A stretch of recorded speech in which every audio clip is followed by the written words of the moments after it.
Hello class 10th, मेरा नाम राजीव है एंड वेलकम टू अभ्यास इन्फिनिटी। लास्ट क्लास में हमने एप्लीकेशन ऑफ ट्रिग्नोमेट्री स्टार्ट किया था।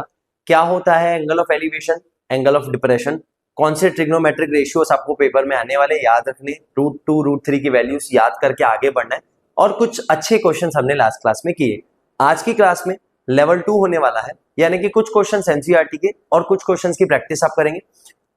उसके बाद में there will be one more class जहां पे हम आपको एक्सट्रीम अच्छे लेवल तक लेके जाएंगे, जहां पे आपको सारा कुछ एप्लीकेशन और ट्रिग्नोमेट्री का हम आपको कराएंगे। कुछ केस बेस्ड क्वेश्चंस भी हम आपको कराएंगे, जिससे कि आपके पेपर में, बोर्ड्स में आपको कॉन्फिडेंस रहे और आपको बनाने की इजी हो जाए। ओके, क्वेश्चन बोल रहा है a tower is 50 metre, a tower is 50 metre high, its shadow is m shorter when sun's altitude is 45 metre. यहां पर m जो बोल रहे हैं यहां पे आपको, ओके ठीक है, m ही ले लेते। व्हेन इट इज 30 डिग्री, मतलब क्या बोल रहा है, एक टावर है जिसकी हाइट हो गई 50 मीटर। अब यहां पर सन के एल्टीट्यूड की एक बार मान लेते हैं सन यहां पर है और एक बार सन मान लेते हैं इस पॉइंट पे, तो सन का एल्टीट्यूड बदलता है तो यहाँ पे एंगल भी बदलता है। ठीक है, एक बार सन का एंगल है 45 डिग्री और एक बार उसका एंगल हो गया 30 डिग्री। जैसा क्वेश्चन में बोल रहा है, पहले 45 देन 30 या पहले 30 देन 45। आप डायग्राम ऐसे ही बनाएंगे। अब m शॉर्टर, यानी कि यहां से यहां तक की दूरी कितनी हो गई, m। Find the value of m, आपको बताना है कि कितना छोटा हुआ, वही चीज आपको बतानी है। ठीक है, let this distance be d। अगर मैं d से नहीं बताऊं तो मैं नेमिंग से आपको बताऊंगा इस क्वेश्चन को दोबारा से। Let name this triangle A B C D. अब आपके पास दो ट्रायंगल है, इन ट्रायंगल ए बी सी, पहला ट्रायंगल को लेंगे, ये वाले ट्रायंगल को, first triangle ABC, first triangle ABC, जिसमें हाइट ये है, डिस्टेंस बीसी है, तो मैं बोल दूंगा tan 45 degree is equal to A B perpendicular by BC base. tan 45 की वैल्यू होती है 1, ए बी को मैं लिख दूंगा 50 के बराबर, क्योंकि गिवन है 50 metre height of the tower है, डिवाइडेड बाय बीसी। तो यहां से बीसी उधर चले जाएगा, 1 के साथ मल्टीप्लाई हो जाएगा, तो बीसी का भी लेंथ आ जाएगा 50 मीटर्स। खत्म। आगे अब बात करेंगे ये पूरा एबीडी की। तो in triangle ABD tan 30 degree is equal to height AB divided by पूरा बेस BD। BD को मैं दो पार्ट में तोड़ूंगा, BC प्लस CD बोलूंगा। अब tan 30 की वैल्यू 1 बाय √3, AB का वैल्यू 50, BD को मैं बोलूंगा BC plus CD 1 by √3 is equals to 50। BC को भी मैंने अभी 50 कैलकुलेट किया है, substituting the value from equation number 1। Equation 1 से मैंने वैल्यू सब्स्टिट्यूट कर दी, 50 प्लस CD। अब ये 50 प्लस CD उधर जाएगा, 1 के साथ मल्टीप्लाई होगा, ये √3 इधर मल्टीप्लाई हो जाएगा, तो 1 इंटू 50 प्लस CD वही आएगा, 50 इंटू √3, 50 √3, ये 50 उधर आ जाएगा, तो CD हो जाएगा 50 √3 माइनस 50। ध्यान से देखेंगे, CD को मैंने क्या बोला था, m, and we have to find the value of m only, तो मैं इसको मान लूंगा m is equal to 50 common √3 minus 1। अब ध्यान से देखेंगे, √3 को मैंने बोला है 1.732, आपको मैंने √3 की वैल्यू याद करवाई है 1.732, माइनस 1 कर लेंगे तो 0.50 इंटू 0.73।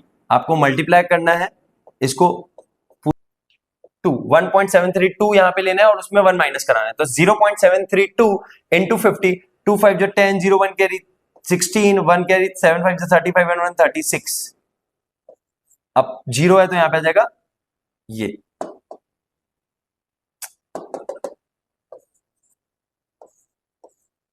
यहां पर, तो यहां पर आ जाएगा आपके ये 36.6 मीटर्स।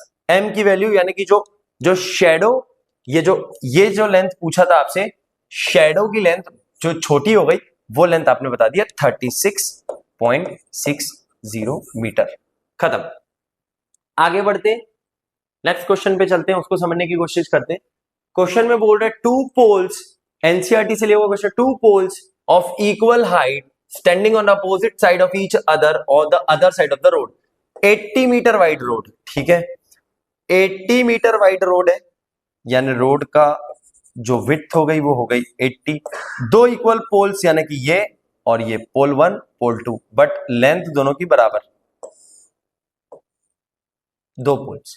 अब point from a point between them on the road the angle of elevation is 60 and 30 degree. कोई एक पॉइंट से, आप बीच में नहीं लोगे क्योंकि बीच में तो 45 बनना चाहिए, तो मैं जानबूझ के थोड़ा इधर या थोड़ा इधर, आप कहीं भी मान सकते हो, मैं थोड़ा यहां बना दे रहा हूं। तो यहां से जो पॉइंट था और ये, इसको मैं मान लूंगा 30 डिग्री और इसको मैं मान लूंगा 60 degree. Height of the tower is h, दोनों बराबर है, आपको गिवन है क्वेश्चन में। अब आपको क्वेश्चन सॉल्व करना है। नाम, अगर मैं नाम नहीं देके बनाऊं तो देखते कितना जल्दी बना सकते हैं। इस दूरी को मैं मान लूंगा x, अब 80 में से x गया तो बचा कितना, 80 माइनस x। ध्यान से समझेंगे, दो ट्रायंगल को पकड़ने स्प्लिट करके चलेंगे आगे, 1 मिनट के अंदर आंसर आएगा। यहां पे लगा दूंगा tan 60 जो कि होगा perpendicular by base x, h by x। tan 60 की वैल्यू √3 h बाय x, ये याद रख लूंगा आगे के लिए। यहां पर लगाऊंगा tan 30 की value 1/√3 h by 80 minus x, इसकी value 1/√3 is equal to h by 80 minus x। 80 minus x उधर चले जाएगा, √3 इंटू h, तो √3h। अब ध्यान से देखेंगे h की वैल्यू, क्या मैं यहां से, ये x उधर चले जाएगा तो √3x लगा सकता हूं इक्वेशन नंबर 1 से, बिल्कुल लगा सकता हूं।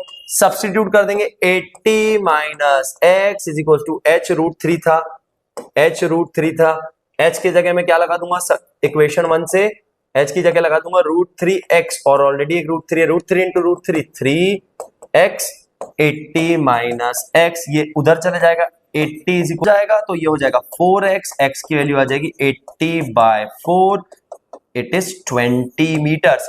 अब आपको बोल रहे हैं फ्रॉम दैट पॉइंट, यानी कि डिस्टेंस बताना है, तो एक पॉइंट से 20 मीटर है और दूसरे पॉइंट से कितना है, 60 मीटर। खत्म, 20 एंड 60 आर द आंसर्स, दोनों टावर की दूरी। नेक्स्ट क्वेश्चन को पढ़ते हैं, समझते हैं। अगेन बहुत आराम से समझेंगे, एनसीईआरटी का क्वेश्चन है। From a point on a bridge across the river, angle of depression of the bank on the opposite sides of the river is 30 and 45, ठीक है। If the height of the bridge is 3 metre, find the width of the river. एक नदी में एक bridge बना हुआ है, एक नदी में एक ब्रिज बना हुआ है, इस ब्रिज की हाइट जो है वो 3 मीटर है। इस पॉइंट से इसकी एंगल, यानी कि एंगल ऑफ डिप्रेशन, यहां से एंगल ऑफ डिप्रेशन बनेगा, ये एंगल ऑफ डिप्रेशन 30 डिग्री है, और इस पॉइंट पे एंगल ऑफ डिप्रेशन 45 डिग्री है। आपको टोटल बताना है। Let this be equal to x, let this be equal to y, आपको x plus Y width of the river बतानी है। दो ट्रायंगल, दो ट्रिग्नोमेट्री, पहला लगाऊंगा ये वाला ट्रायंगल 30 वाला, अगर ये 30 है तो ये भी कितना होगा 30, अगर ये 45 है तो ये भी कितना हो जाएगा 45। आराम से चलेंगे, पहले लगाएंगे tan 30 वाले ट्रायंगल को, जिसको बोलेंगे आप परपेंडिकुलर बाय बेस, यानी कि हो जाएगा 3 बाय x, इसकी वैल्यू आती है 1/√3 is equal to 3 by x, x उधर चले जाएगा, 3 इंटू √3, 3√3 मीटर्स, x की वैल्यू आ गई। सिमिलरली आप जाओगे दूसरे वाले के लिए, tan 45 इज इक्वल टू होता है 3 बाय y, इसकी value 1 is equal to 3 by y, तो y उधर चल जाएगा, y की वैल्यू आ गई 3। आपको बताना है x प्लस y, क्या बताना था, x plus y total width, यानी कि 3√3 प्लस 3 कॉमन ले लेंगे, √3 प्लस 1। क्या यहाँ पे √3 की वैल्यू गिवन है, नहीं, तो हम इसमें आंसर छोड़ सकते हैं, but I suggest you to solve and try it. हर बार √3 की वैल्यू लगाओ और आंसर तक पहुंचो।